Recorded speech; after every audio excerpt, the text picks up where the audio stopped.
Do you want to start? Or? I can start. So welcome. Thank you so much for agreeing to these two-part video series and the discussions around it. Start by introducing ourselves. This is Gabby. Hello, I'm Gabby, 28. And I guess I used to be an animator and an illustrator, and now I'm in full-time civil resistance against the government, which sounds like a really strange thing to say, like how did we get here? I think I always knew there was a problem with the climate, but I thought it was, a few generations away and I didn't really need to worry about it until I saw the report in 2018 where the UN said we've got 10 years to save the earth. And I went into work. I was working part-time at a garden centre at the time, and I thought everyone would be talking about it, and no one was talking about it, and I thought I was going crazy. And everyone just said, oh, they've been saying that for years, don't worry about it. So that was the first time I was a bit oh my God, something's going on here. And then I went to an Extinction Rebellion talk and learned probably a lot of the stuff that you're probably going to learn now. But up until that point, I had no idea about any of it. And kind of since then, I've been doing a little bit more and a little bit more. And here I am now. So that's me. Thank you. And I'm Larch. I'm 49 years old. And when I was 13, I remember doing a school project on acid rain, and I was just shocked by the image of dead forest, living forest, and thought, wow, humans are doing that. Why aren't we doing something about it? And so then I just got interested and kept looking more and more into the climate, emergency and the ecological emergency. And one of the things we're going to look at in these talks is about truth and telling the truth. And what I was told as a child when I was concerned about this stuff was, I now consider it in a way a kind of lie. I mean, no one meant to lie to me, but what they told me was, if you care about this stuff, work hard, study hard, go to university, and then you can make a difference. So I did that. I was the first in my whole family of 50 cousins to go to university. I became a lecturer and a postdoctoral researcher. I worked with some of the best scientists in the world. For 25 years, I just saw the emissions going up and up and up, and this crisis unraveling in front of us in real time.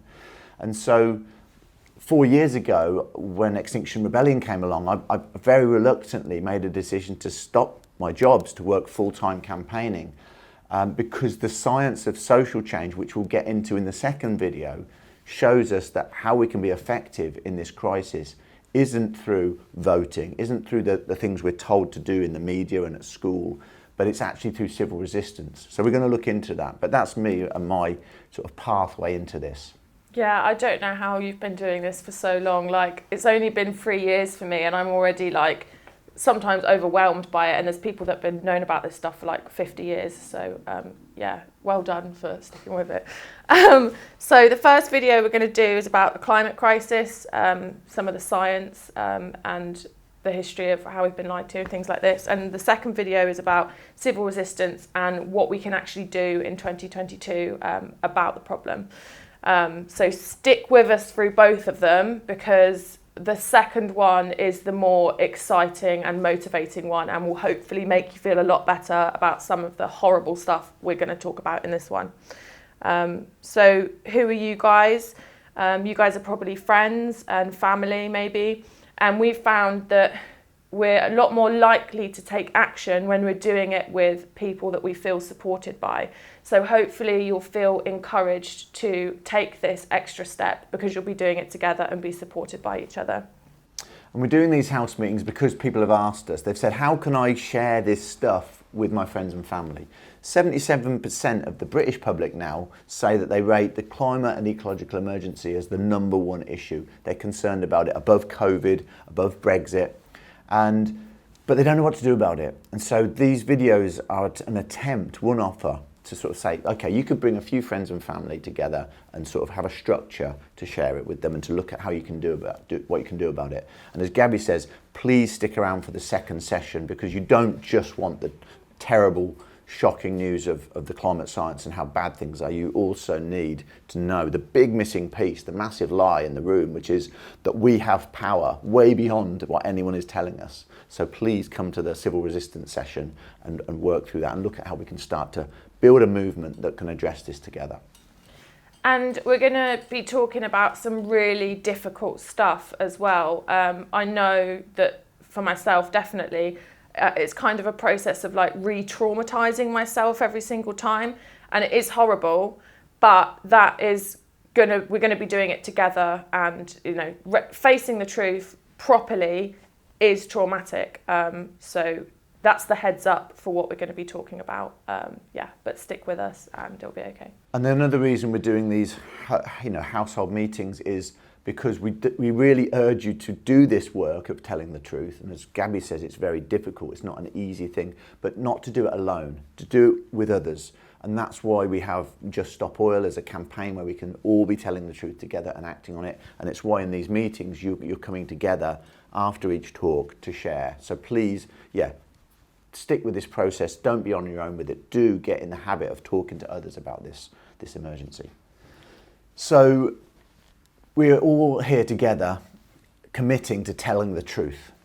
And why in 2022 do we have to start these video series by telling the truth about the climate science? It's absolutely disgusting that in 2022 we have to talk about the truth of the climate science when the climate science has been known, it's been absolutely categorically known since the end of the 19th century. We knew the climate science at the end of the 19th century. We knew you burn fossil fuels, you accelerate and increase the greenhouse effect, and humans are going to suffer and eventually be wiped out if we don't stop. And so since then, by the mid-20th century, we knew this categorically, and then every year, every decade since, it's got clearer and clearer. So now we know the numbers. So why are we in 2022 do we have to start a talk telling the truth of this climate science when it's been known? Well, there are two reasons for that. One is soft denial, and the other is that we're not being told the truth of, even by the scientists. So I'm going to talk about soft denial, and Gabby's going to talk about an example of the scientists not telling the truth. So soft denial, we've all heard about climate denial, yeah? You've got people like Trump, Boris Johnson when he was writing for the Telegraph, they're in climate denial, they're saying, actually, is it even a problem? Well, of course it's a problem, we know that, the science is done. But what's helpful with this idea of soft climate change denial is it stops us framing it as black and white. They're bad, we're good, because we're here in these meetings struggling with what to do about it. As I said, 77% of the British public know it's a problem, but we're all in soft denial. And this is a helpful concept to understand that. If we're going to tell the truth, we have to accept that we're in soft denial in order to strip away those layers of soft denial to tell the truth. And soft denial is not something that we need to beat ourselves up over. It's a natural survival mechanism. Our ancestors got us here today because they went through traumatic, difficult stuff in order to cope with that and live there and function and survive. They had to put those difficult experiences to the side while they got on and function. That survival mechanism now threatens our survival because it means when faced with the greatest challenge humanity has ever faced, the climate emergency, we're not telling the full truth. We dumb it down, we put it to the side, we park it, and we get on with the seemingly more pressing, urgent issues. How we're going to feed our kids, how we're going to deal with the constant barrage of traumas and urgent things that come up in our daily lives. And also how we're going to function and live our lives. You know, you cannot live at this high level of stress and trauma that can come up when we face the truth. So all we're saying simply is that climate change, soft climate change denial is a thing, that we're all probably in it, and that gives us that humility and that connection that wherever you are on that continuum, we're all connected by it, and that we can then come together when we're telling the truth to work away those layers of soft denial. And so that's a really useful concept. So as we're telling the truth, recognise that that's part of the job. And don't be in denial about your denial, in summary. Yeah, we're all in denial. It's like, it'd be too horrific to face all of the time.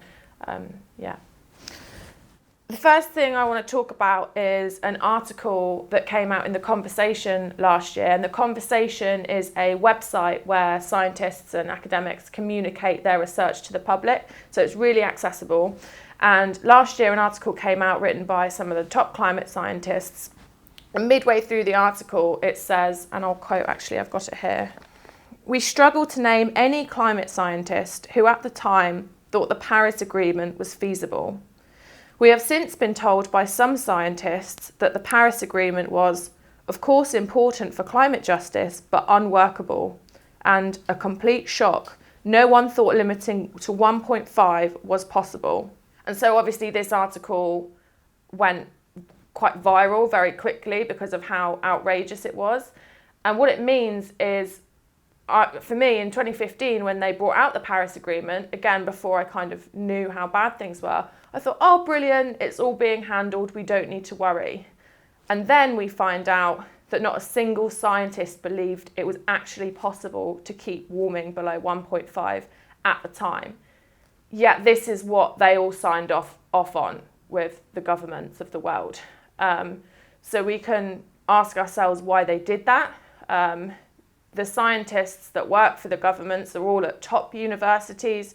They've got very well-paying jobs. And when we spoke to one of the scientists who wrote this paper about why they think that this happened, they said that they didn't want to rock the boat, which is absolutely outrageous. So we're not just being lied to by our governments, we're also being lied to by scientists as well. I'm not saying don't believe climate scientists. Obviously, it's really important that we do, but we have to pick our experts carefully, especially when they've got very high paying jobs and a lot of skin in the game. So that's the first kind of piece of information I want to share, because it kind of shows how we've been lied to for so long. So over the last 6 years, people have been talking about keeping warming below 1.5 degrees. Children going on marches with signs, keep warming below 1.5, and we've known for so long that this is just absolutely not possible. Even at COP this year, there was like the saying, the hashtag, keep 1.5 alive, and they've all known it's not possible, which is absolutely outrageous, of course. And we're going to talk a little bit more about temperatures we're likely to see and what that actually means for our friends and family and the human race. Thank you. So if we can't trust most mainstream scientists because they're protecting their careers, they don't want to rock the boat, who can we trust? How do we tell the truth if the scientists aren't telling us the full truth? Well, we can look for scientists that have retired, where they have a bit more freedom to tell the truth. And a great example of this is Professor Sir David King. He was the Chief Scientific Officer in the UK for multiple British governments. He's one of the most respected, accomplished scientists in the UK, indeed the world. And what he has been saying is really interesting, and it starts to get closer to the truth. And so here's a quote from 2020 where he admits that the implications are that billions of people are going to die. And if we strip away the coded academic language, what he seems to be saying is that we're heading for a situation in which not just millions, but billions of people are going to die. Do you agree that that's the level of the risk we're facing if we don't take action? I think the level of the risk can be described in that way. My own approach to any sort of problem, whether it's COVID or whether it's climate change, is not to shake our heads and say this is a dreadful thing and this is the number that will die. We need to say that, but we need to get on and talk about how we manage the problem. So then last year, Sir David King said when he was given a keynote in Australia at a conference, he said, and I'm going to quote him now, he's going to say, "We have to move rapidly. What we do in the next 3 to 4 years, I believe, will determine the future of humanity." And so he said that last year, 3 to 4 years. And so we're now in 2022 and we've got 3 years left. To determine the future of humanity, we have to unpick that. That is potentially heading towards the loss of all human life, certainly societal collapse and the loss of everything we love. So we have to interpret these words. So what's Sir David King's reaction to COP26 in Glasgow that we just had? Here's a little video clip of him talking about that. There's very, very real difficulties with the United Nations process. 197 nations having to reach real consensus. A couple of nations can actually stop and block progress. And that always leads to lowest common denominator determining the way forward. So what we know is, whatever the outcome, it is likely that it's not going to be even close to managing the threat to humanity's future that climate change represents. So I didn't go to COP because I think I kind of knew a lot of the stuff that he's talking about already, and I found it a little bit too heartbreaking to go. After COP had finished, Sir David King wrote an article, and these are some of the things that he said.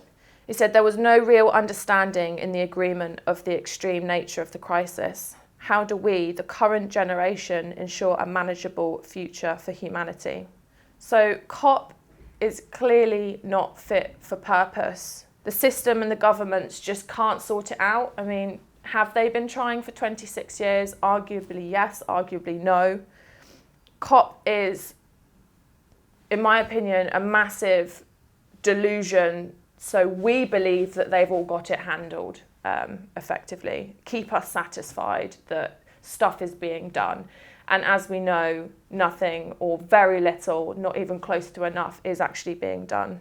So Boris Johnson claimed that COP26 salvaged the chance to keep global warming below 1.5. But we know this is bullshit. Even James Hansen, who's, if you had to choose one scientist who stands out as like the most eminent climate scientist in the world, he was the head of NASA. He's had an incredible impact on the science and an incredible career. He wrote the paper which spelt out that, he co-wrote the paper that spelt out that 350 parts per million is the safe limit for humanity, for example. What he said is that this is pure, unadulterated bullshit. And that's a quote from the world's most eminent climate scientist. So finally, they're starting to tell the truth. We know that there's no chance of keeping below 1.5, yet they're spinning this bullshit that there is. So we cannot trust the politicians. We have to be discerning in when we trust and hear the scientists. So one of the ways, we mentioned soft denial, and it's really helpful that we understand that. One of the ways this works is that you get this sort of underlying assumption from some scientists, certainly from governments and corporations and media commentators, that somehow we can carry on with business as usual and then come up with some miraculous techno fix which will at the last minute save us. And we cannot rely on that. This is a form of soft denial. You know, this is going to lead to our extinction. This graph shows the reality that we have to tell the truth of, that emissions are going up, that temperature is going up, it's accelerating.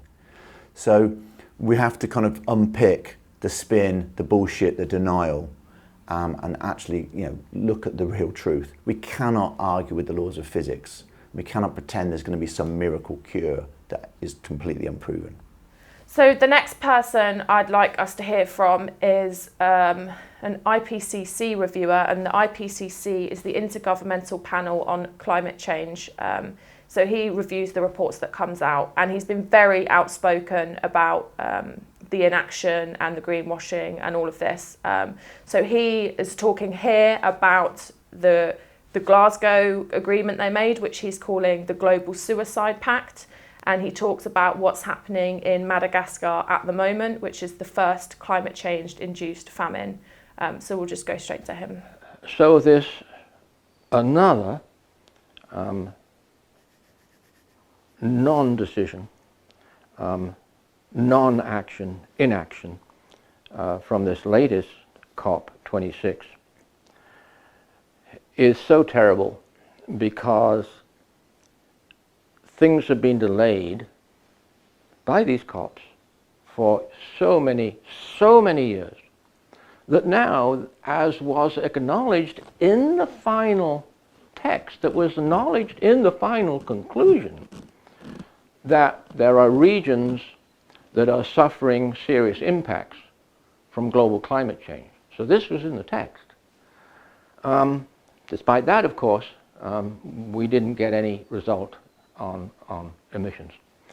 But this is so terrible because in Kenya, and I listened to the fine presentation by the young lady from Kenya who appealed to the negotiators to open their hearts she said, in my country, Kenya, people are dying because of climate change. Our animals are dying because of climate change. And yes, that's in the media. Kenya is in a severe, protracted drought. And 2.5 million people are under threat. 2.5 million people are not getting enough food to eat in just that one African country. And of course, for all of this year, as I've been shocked by and I've been trying to point out, we have 1.5 million people in Madagascar. And I had thought that this was just a couple of years of drought, but actually I learned that it's 4 or 5 years of drought. So we have 1.5 million people in Madagascar who, according to the United Nations departments, put out repeatedly, are on the verge of famine, if not into famine already. And that the scientists and the UN departments have said, this is the first climate change-driven drought famine. Now imagine that with this background, and with great speeches at the COP by such young people, imagine that the countries didn't all rush all together, right? To say, well, of course, of course we'll immediately pass legislation to terminate our fossil fuel subsidies. You would have thought that they'd all rush together to say, look, we can run our economy with zero coal. So let's cooperate, let's share, make available all our great clean renewable energy technologies, and we can get off coal in no time. But oh no, they didn't do that. They negotiated. How can you negotiate for planet Earth? How can you negotiate for Mother Nature to survive? For Mother Earth to survive? How can you negotiate that? How can you negotiate, as Patricia Espinosa said, on the threat rapidly increasing to the long-term survival of the human race? How can you negotiate that? I only found out that this was going on in Madagascar about 6 months ago, and I read an article from the BBC, and there was a quote in there which just affected me for ages, which was, "There's almost nothing to eat except cactus leaves and sometimes insects. I clean the insects as best I can, but there's almost no water." And that was from Tamaria, a mother of 4. Yeah, and that just crushed my soul. Yeah, and this is partly what telling the truth involves. It involves us emotionally connecting. So it's not just some stats, we know the numbers now, we have the science. 3 years left, 1.5 is out the window, we're heading towards 2. But we need to interrogate these and look at what they mean, how they feel, and have an emotional connection with them. So a human connection of what the impact this is going to be. And it already is happening on people around the world, and it's going to impact on all of us. Another example, and we see these examples all the time, don't we now, on the news, floods here, storms there, people dying. And at the moment, it's scratching the surface of what's coming. And so to tell the truth, we have to look into these. So for example, the Colorado fires, very recently, this winter, we had these fires in Colorado where thousands of people lost their homes, tens of thousands of people were evacuated. This is in the winter in Colorado. This is not normal. Normally, you get forest fires ravaging in the dry season, in the heat of summer, or maybe in the autumn when they've had a whole summer of baking sun. Everything, there's no normal anymore because we've disrupted the weather already so much. And when we're telling the truth, we recognize that this means what's coming. We can take these things and extrapolate what's coming. Imagine these scaled up, and we need to not just use the soft denial survival mechanism of dumbing it down in our own minds. We have to open ourselves to actually the horror of this, what it means. Forest fires in the winter in Colorado. These events are shocking. These events need to shock us into action, into telling the truth. I think I like that example as well, because this is happening in the global north as well as the global south. Yes, it's going to hit the global south the hardest and first, but it's happening in the global north as well, and we are not far behind. So the next paper I wanted to talk about, and this is the one I find quite difficult to talk about, but we're in the business of telling the truth. So there's a paper called The Future of the Human Climate Niche, and it's 10 pages long. You can find it online. Please do give it a read. And what the paper does effectively is spells out where people are going to live and where people are going to die. And it goes into detail about what 2 degrees average global temperature rise actually looks like. So that's what I'd like to talk about. So 2 degrees global average temperature, we're at 1.2 or 3 at the minute. And we know we're going to go over 1.5, and we're very likely to go over 2 degrees. So 2 degrees is actually 7 degrees inland, because nobody lives in the ocean. This is a really shocking statistic at 7 degrees inland, because that means that's 15 degrees on a hot day. So in the UK, that would be 35 degrees in the summer on a hot day, which is, everything melts at a certain point. The 7 degrees figure is kind of so shocking that we spoke to the scientist again who was involved in doing this paper, and they said that they were also really surprised by that figure, and they went back and did the research for an extra 2 years to make sure that they absolutely had it right. So when they say 7 degrees, that's not 6 degrees or 8 degrees, that is 7 degrees. And at 2 degrees, at 2 degrees global average temperature rise, 20% of the Earth becomes uninhabitable. At the moment, 1% of the Earth is uninhabitable, and that's places like the Sahara. So we go from 1% to 20%. And they're places like Africa, Australia, India, Southern Europe, and the Middle East. This is where 1 billion people are currently living. That's 1,000 million people that the places they live at the minute, they won't be able to grow food. So where are they going to go? So for context, the Syrian refugee crisis was 5 million people, and 1 in 10 people died in civil war. So if we use similar numbers, that means that 100 million people are going to lose their lives at 2 degrees warming. That's more people than were killed in both world wars. And this is going to happen in the next 10 to 20 years. So I'm 28 at the minute.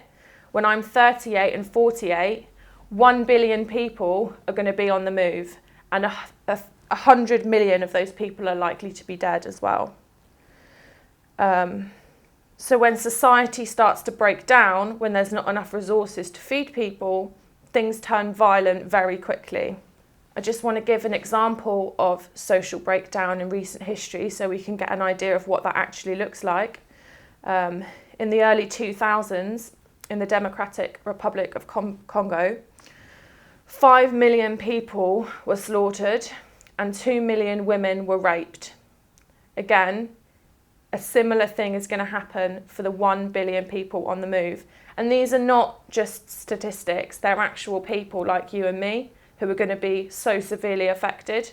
And that's not even taking into account the migration crisis that happens as a result. Where are those people going to go? And this is not what I'm saying, this is what the best brains on the planet are saying. And the scientists who talk about the breakdown of society are not actually telling you exactly what that means. And so we feel it's our job to tell you exactly what that means.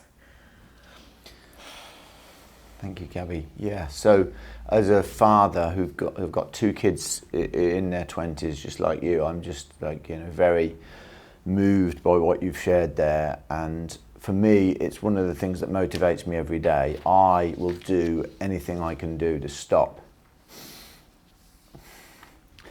my children living through societal collapse. one of the key determinants of whether we do that or not is how many of us emotionally connect with what this means. Societal collapse, you know, I will do anything I can to stop that unraveling. Okay, yeah, absolutely. So the global north is going to be impacted as well. No one can buy themselves out of this crisis. And a paper that spells that out really powerfully is one that's called The Future of the Human Niche. Now, there have been hundreds of thousands of peer-reviewed papers spelling out the detail of the climate emergency. So we'll just take this one example to kind of look at the kind of thing telling the truth means. So this paper, unusually for an academic paper in a peer-reviewed journal, it went viral and has had loads of views. A, because it's only 10 pages and it's fairly accessible, but also because it doesn't just give the dry stats, it starts to interrogate them and spell out the impacts for humans, for ordinary people like us. So what does this paper say? What does it even mean, the future of the human niche? So we have to interpret that. The future of the human niche means where people are going to be able to live and where people are going to die. The human niche, where humans can be. And what it does is it says, we mentioned before about 1.5 and how it's bullshit to say that we're keeping 1.5 alive. The scientists knew it was dead in 2015. But what does that mean, 1.5? Well, what it means is 1.5 degrees Celsius increase above the level that we had in 1850, roughly pre-industrial levels. It means 1.5 degrees global average temperature increase. And that's really important. Global average temperature, well, most of the planet is ocean. 71% of the Earth's surface is water. And so the water doesn't heat up the same as land. So if you take a global average figure, it hides the true impact for humans. We live on land. What's it going to do on land where we live? What's it going to do in the cities around the world, London, Delhi, New York? It's going to be very, very different. And that's what this paper says. Basically, it says that global average temperature is a shit statistic. Now, it doesn't use that language because it's a peer-reviewed academic paper, but that's effectively what it says. And I can spell that out because what they found when they crunched the numbers is that a 2-degree global average temperature rise means 7 degrees average temperature rise on land where we live. And that is shocking. That is game changing because 7 degrees average temperature rise on land shows it's not going to be a comfortable, in Britain, 2 degrees slightly warmer might be okay. 7 degrees on a hot day in Britain is catastrophic.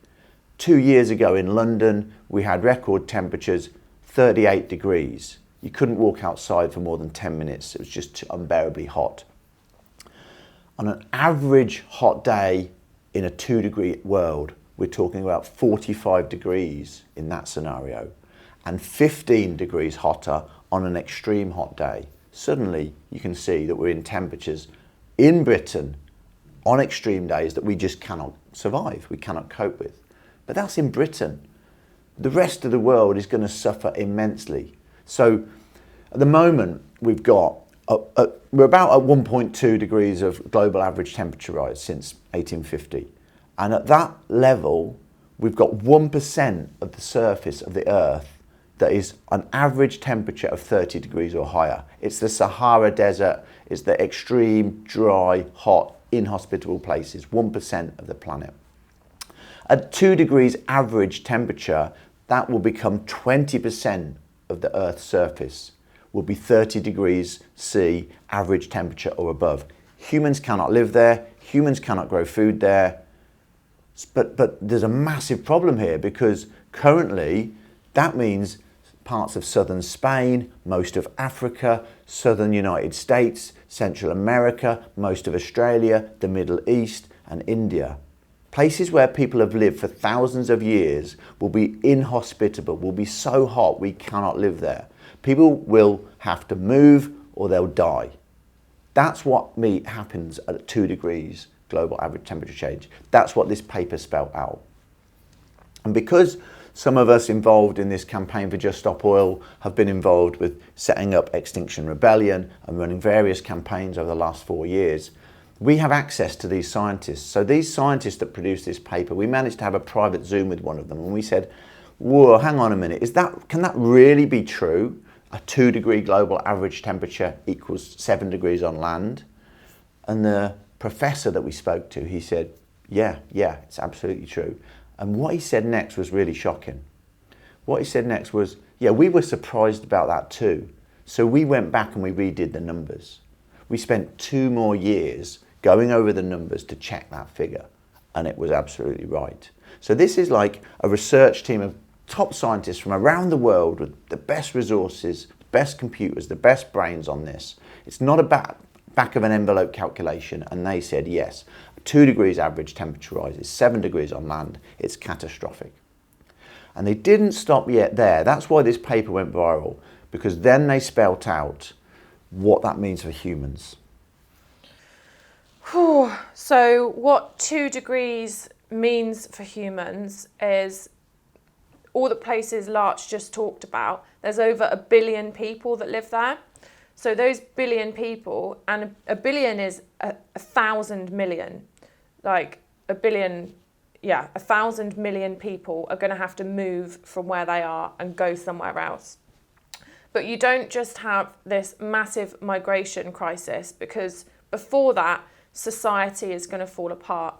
And societal collapse is not, it's new for us, but it's a thing that's happened many times in history, and we think it could never happen to us. Our society will never collapse. But like Larch has just said, when places become inhospitable, society will break down. So 1,000 million people will have to move. And when that happens, there's civil war. And in civil war, people will die. So I just want to give the example of the Syrian refugee crisis, which was 5 million people. And in the Syrian refugee crisis, and the civil war happened, 500,000 people died. So if we're to use similar numbers, that means that 100 million people are going to lose their lives as a result of war. And this is going to happen in the next 10 to 20 years. So I'm 28 at the moment. When I'm 38 and 48, this is the world that I'm going to be looking at, and I'm going to be seeing on the news probably all the time. And these are normal people just like you and me who don't want to leave their homes or be faced with any of this stuff. So I just want us to try and remember that these are, people just like you and me. I just want to give another example of societal collapse and breakdown, which I didn't know about before doing the research for this. In the early 2000s, in the Democratic Republic of Congo, some of you might remember, 5 million people were killed in civil war, and 2 million women were raped as well, which is obviously horrific. And again, 1,000 million people, how many women are going to face a similar thing? And we think it wouldn't happen to us, it wouldn't happen in my society, but of course it absolutely would. When people get desperate, they do terrible, violent things. So the human cost to this crisis, again, that will happen in the next 10 to 20 years, is like the most unimaginable suffering. But we have to imagine it, because if we don't imagine it, we're not going to be able to stop it. And this is not what we're saying, this is what the best brains on the planet are saying, even if they don't exactly spell it out what the slaughter and the rape and the mass migration looks like. That is exactly what it looks like. So as we go forward, let's try and keep those people in our thoughts when we decide whether we're going to take action on this issue. One of the useful bits of information that came out at COP was Professor Johan Rockström, who's, again, one of the world's leading climate scientists. He's been studying this for years, top of his game. And what he said was very important, is that because of these things called feedback loops and tipping points, when we get to 2 degrees global average temperature rise, it won't stop there.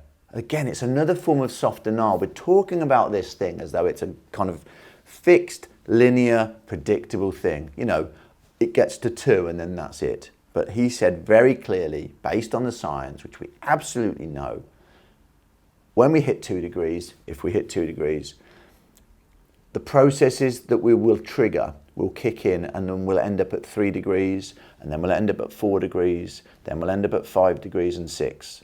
It's not going to stop because we trigger these natural processes of tipping points and feedback loops, which mean we end up with accelerating processes and runaway climate change. And there's a really helpful metaphor for this, which is, imagine you're stood on the top of a really steep hill with a young person, a kid, who's got a ball, and they kick the ball, and as you can see in this diagram, high-tech graphic, that basically, if that child goes to get the ball and they only make it to point 1 or to point 2, they're not going to catch the ball. It's going to run away down the hill and they're not going to catch it. In order to catch the ball in time, they have to get to point 3. And this is where we're at with the climate science. We have 3 years left. If we don't catch the ball in those 3 years, we don't catch the ball. It runs away from us. We lose everything we love. We end up with societal collapse. And that is the challenge. This is a really useful metaphor. You know, there's no kind of, just like with, you know, I'm not a fan of black and white. I'm a scientist and I see that there's all these nuances in the world. But in this situation, it's black and white. We either catch the ball or we don't. We've known about these tipping points and feedback loops for decades. And the science has got clearer and clearer, and so we know about them in more and more detail. And some new ones are emerging all the time.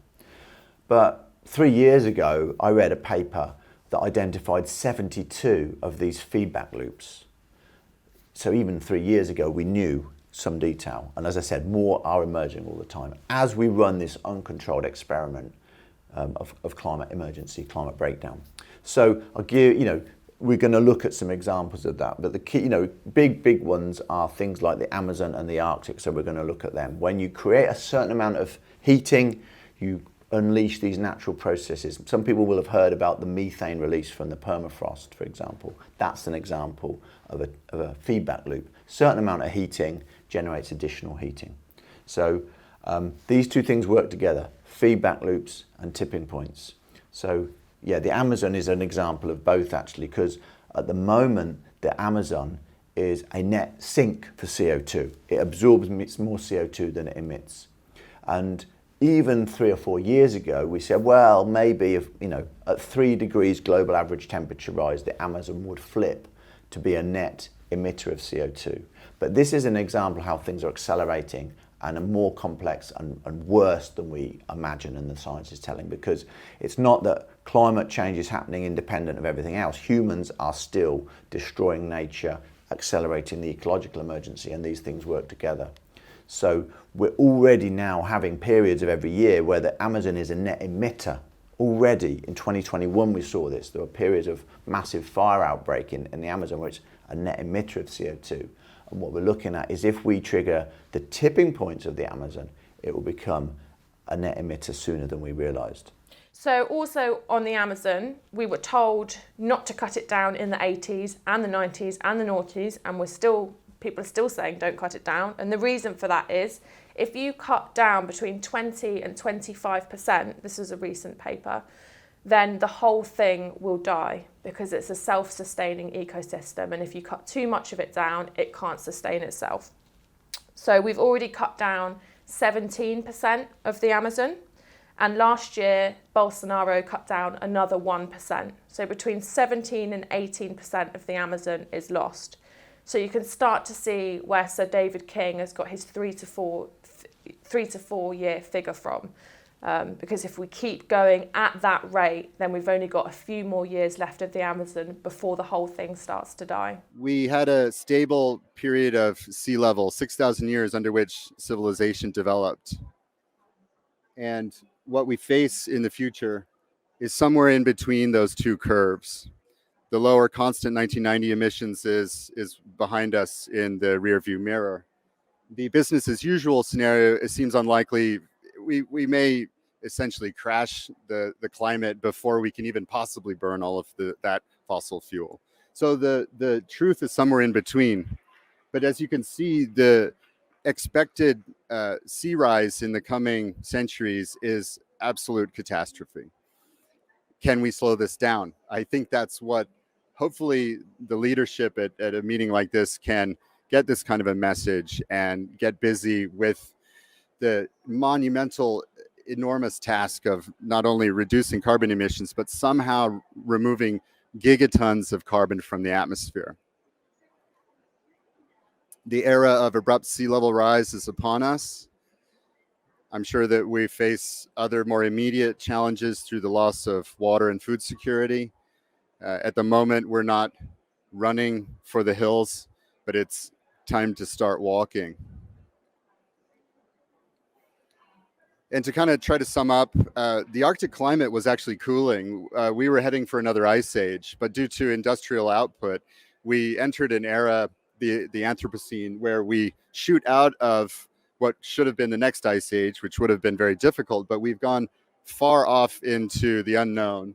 And the projections of the future, brace yourselves, they're like this. The Paris scenario is the lower curve, and the business as usual is the upper curve. This is what negotiators here need to make sense of. What is at risk is basically a governable society. The science is clear. If we lose the Amazon, we lose humanity. If we lose the Arctic, we lose humanity. Well, let's just try and understand why that is. We'll give the example of the Arctic. So the Arctic is, again, like the Amazon, an example of a feedback loop and a tipping point. We know, at 0 degrees C, ice melts. The Arctic has been heating way, way above the global average temperature. We've been seeing extreme temperatures in the Arctic now for decades, and that is leading to massive, massive ice loss. And we know that we're due to lose the Arctic in the next 3 to 4 years if we don't change emissions in the next 3 to 4 years. When we lose the Arctic, we lose humanity, because the Arctic drives our weather system globally. Having that difference between cold northern pole with ice on it and the hot tropics where the sun's rays are most concentrated creates our wind and ocean currents, creates our weather. We lose the Arctic, we lose that driver, and we'll have massive periods, extended periods of calm, no wind, extreme heat, extreme cold, and it will completely disrupt our ability to grow food. So another reason why the Arctic is an example of a feedback loop is there's something called the albedo effect, where the ice and snow of the Arctic reflects a lot of the sun's energy back. You melt that ice and snow, you replace it with land and water in particular is so efficient at absorbing the sun's energy. So you lose the ice cover of the Arctic and you add global heating, global forcing of the global temperature, the same as all human emissions. So the Arctic feedback alone is the same as all human activity in terms of emissions. So it gives an example of these 72 feedback loops and how important they are, how powerful they are, how terrifying they are. So we do not want to lose the Amazon. We do not want to lose the Arctic. In order to save them, we've got to act in a very coherent, focused way in the next three years. And as we said before, the next video is about that civil resistance and how we can do that. Yeah, and that's just 2 examples of the many feedback loops and many tipping points that exist as well. So just to try and summarise some of that, if we can keep warming below 2 degrees, that gives us a chance, and it is possible. And over 2 degrees, we get this hothouse Earth scenario that's very likely to wipe the human race and all of the other species that we haven't even talked about off the face of the Earth forever. 3 more years of business as usual is going to take us over this 2 degree threshold into 3, 4, 5 degrees. Okay, so what does this mean for us? Remember, what we're saying is the vital thing here is that we emotionally connect with this. We personally connect with this. We make this personal. One of the mistakes we've made for the last 30 years is to just tell people the facts and think, well, we're rational, logical beings and we'll make the right decisions. But we know now from sophisticated science of psychology that humans are mostly emotional beings. What I mean by that is we know from the science that 10% roughly of our decision making and how we are in the world is guided by logic and reason, and 90% is guided by emotion and intuition and these other things, how we interact and relate to each other. And that makes sense if you think about it, because humans, our survival relied on us being part of a group for hundreds of thousands of years. And so we have that in our DNA, and we have to recognize that we need to connect with this emotionally. What will this mean for us personally? What does this truth that we've just spelt out here mean? What it means is, for me, I cannot think of a more important thing that I should be working on. I cannot think of anything else that I should be focusing my time and energy on. Of course, I have to make sure I've got the basics of life sorted out. I have to maintain my relationships, and I have to feed myself and all of that. But any spare capacity I'm going to bring to trying to stop societal collapse, because when I tell the truth and let it in, it trumps everything else. So yeah, this is what we're inviting. We're going to have a discussion now about how we are feeling about this and what its implications are for our lives.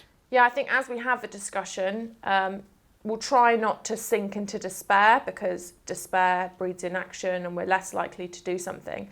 And sinking into despair is not going to stop this catastrophe from unfolding. What's going to stop it from unfolding is us working together and doing something about it. So we're going to have a discussion. Well, we're not, because we're not with you, but you're going to have a discussion about what you've just heard, and you're going to answer a couple of questions. So the questions we suggest you discuss now in your group is, what affected you most personally in this video? Is the first question. And how are you feeling right now? So what affected you most personally, and how are you feeling right now? And it's really, I find it so helpful to sit with a group of other people that are, like me, grappling with how to tell the truth at this ridiculous, horrific time in human history. I find it so supportive. We said before, don't be alone with telling the truth. Come together with others. And this is one of the reasons we want to do these home videos, house video meetings, is so that you can come together with your family and community and share this in this way. So when we're going round, I think 20 minutes, half an hour, your host will time people. We'll make sure everybody has an equal amount of time to speak as well.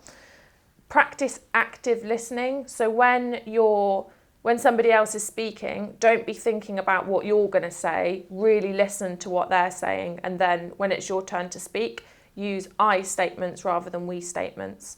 And try to avoid coming up with solutions as well, like we should do this or we should do that. Just really try and connect with the questions. What affected you most personally in this video, and how are you feeling right now? All emotions are welcome. I know we've cried so many times about all of this, but like Larch was saying, it's that emotional connection which is really going to drive action on this. So yeah, cry as much as you want or as little as you want. All feelings and emotions are welcome. Yeah, just to pick up on that. So the way we're encouraging you to be with these emotions is just to allow them, not to suppress them, but also not to indulge them. So just like recognize that soft denial's a thing. And once you've done that, it's like normalizes it. Okay, it's there, it's something to negotiate in our lives.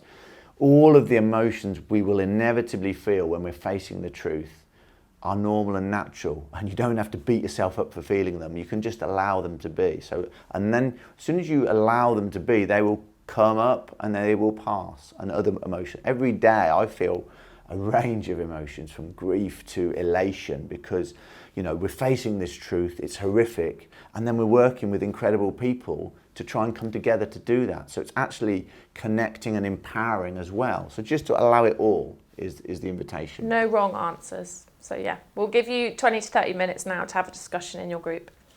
See you on the other side of the break.